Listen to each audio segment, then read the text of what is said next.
kami akan menjelaskan tentang implementasi kernel hibrid. Saya Wita Ristiani. Saya Nenis Napilia. Saya Ayuni. Dari PTI kelas 1A.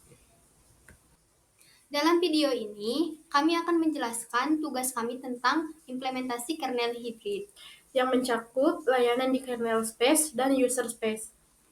Kami akan membahas konsep dasar, langkah implementasi, dan hasil pengujian. Mari kita mulai. Di sini saya akan menjelaskan konsep kernel hibrid. Di slide ini saya akan menjelaskan apa itu kernel hibrid. Kernel hibrid adalah desain sistem operasi yang mengambil keunggulan dari kernel monolitik dan mikrokernel. Nah, kernel monolitik menjalankan semua layanan seperti manajemen memori dan driver di kernel space untuk kinerja tinggi tetapi sulit dimodifikasi. Nah, sebaliknya, mikrokernel menjalankan sebagian besar layanan di user space untuk keamanan dan modularitas antar, tapi lebih lambat karena komunikasi ruang.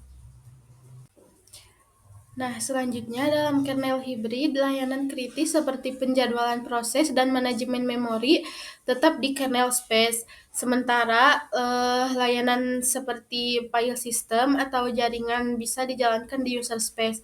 Contohnya seperti Windows, NT, dan macOS dengan kernel XNU.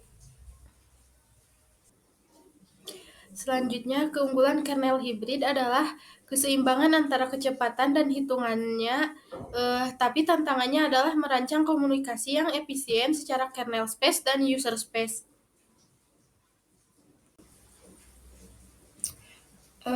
Baik, di sini saya akan melanjutkan penjelasan yang sebelumnya sudah teman saya bahas. Nah, di sini saya akan sedikit menjelaskan tentang implementasi kernel. Mari lanjut ke penjelasan.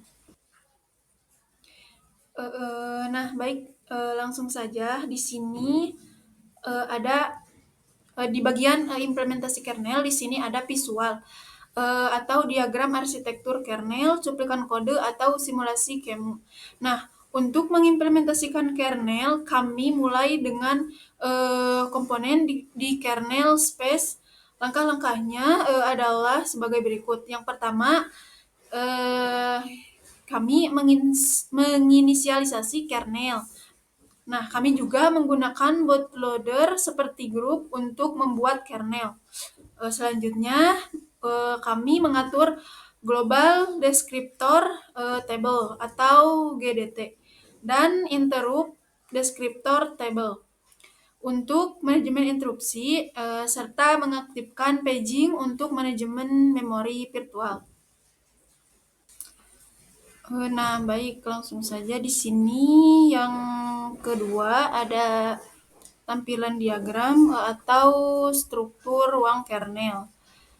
Nah, kedua kami akan mengimplementasikan layanan inti. Misalnya, kami membuat set ladder dengan algoritma round robin untuk mengelola proses dan memori alaktor seperti untuk mengelola memori fisik.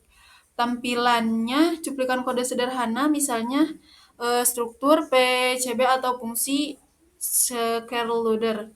Nah, bisa dilihat di foto di samping. Ada application, kernel, CPU, memori, device. Nah, tampilan cuplikan kode sederhana, misalnya struktur PCB atau fungsi scareloader.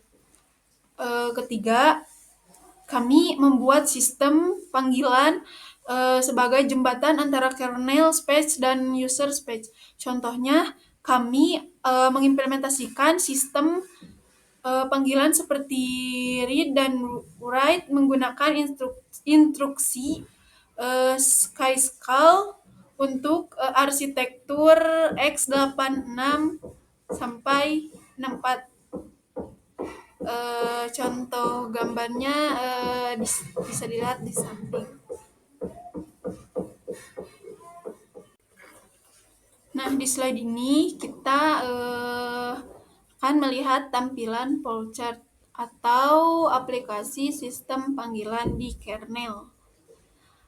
Implementasi ini, kernel space menangani tugas kritis dengan cepat. Baik, di sini saya akan menjelaskan implementasi ruang pengguna dan penguji. Baik, selanjutnya di slide ini, di user space, kami mengembangkan layanan yang tidak memerlukan akses langsung ke perangkat keras. Pertama, kami membuat shell library sederhana untuk mendukung aplikasi seperti fungsi print dan malloc. Berikut ada contoh gambarnya. Yang kedua, kami mengimplementasikan file system server yang berjalan di user space. Server ini menangani permintaan seperti open dan read dari aplikasi, lalu berkomunikasi dengan kernel melalui interprocess communication atau IPC, seperti message passing. Berikut ada contoh di sebelah gambarnya. Lalu, untuk pengujian, kami menggunakan QEMU untuk menjalankan sistem. Kami menguji apakah solder bekerja dengan menjalankan beberapa proses dan memastikan file sistem server dapat membaca file dengan benar.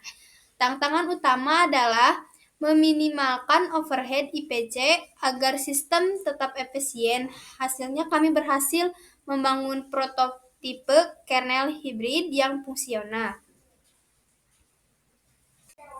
Baik, yang terakhir kesimpulannya, kernel hibrid adalah desain yang menyeimbangkan kinerja dan modularitas. Kami belajar bagaimana mengimplementasikan layanan di kernel space dan user space, serta mengelola komunikasi antar ruang. Proyek ini memberikan kami wawasan dalam tentang sistem operasi. Baik, terima kasih kepada Bapak Muhaimin atas tugas ini. Dan terima kasih juga kepada Anda yang telah menonton. Dan mohon maaf apabila dalam penyampaian materi terdapat banyak kekurangan. Assalamualaikum warahmatullahi wabarakatuh.